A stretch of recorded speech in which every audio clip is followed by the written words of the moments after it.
Cada ciertos años, los legisladores renuevan un impuesto sobre ciertos planes de seguro médico. Se llama Impuesto a la Organización de Atención Administrada, o MCO. El dinero generado por el impuesto se utiliza para obtener una cantidad igual de dinero del gobierno federal para apoyar la atención médica. Los legisladores han dependido de este impuesto durante décadas para mantener el amplio programa de seguro público del estado conocido como Medi-Cal. Más de 14 millones de californianos de bajos ingresos utilizan Medi-Cal. Entonces, si este impuesto ya existe, ¿cómo cambiaría con una iniciativa electoral a nivel estatal?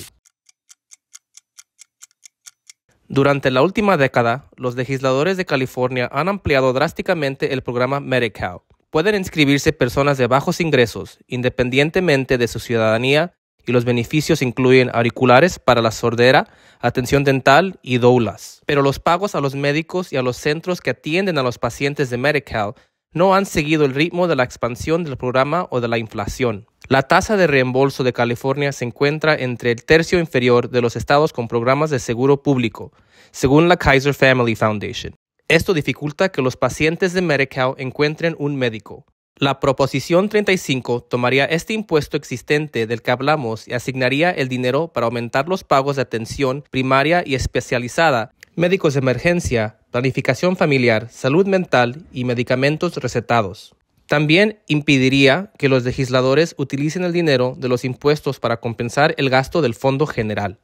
A principios de este año, el gobernador Gavin Newsom buscó hacer precisamente eso al eliminar los aumentos de tarifas de Medi-Cal para disminuir el déficit estatal.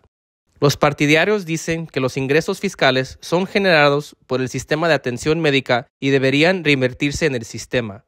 Argumentan que, sin aumentos de tarifas, los pacientes de bajos ingresos seguirían teniendo dificultades para encontrar proveedores dispuestos a aceptar su seguro. No hay oposición registrada en contra de la medida, pero los expertos en políticas advierten que iniciativas como esta dificultan que los legisladores equilibren el presupuesto estatal.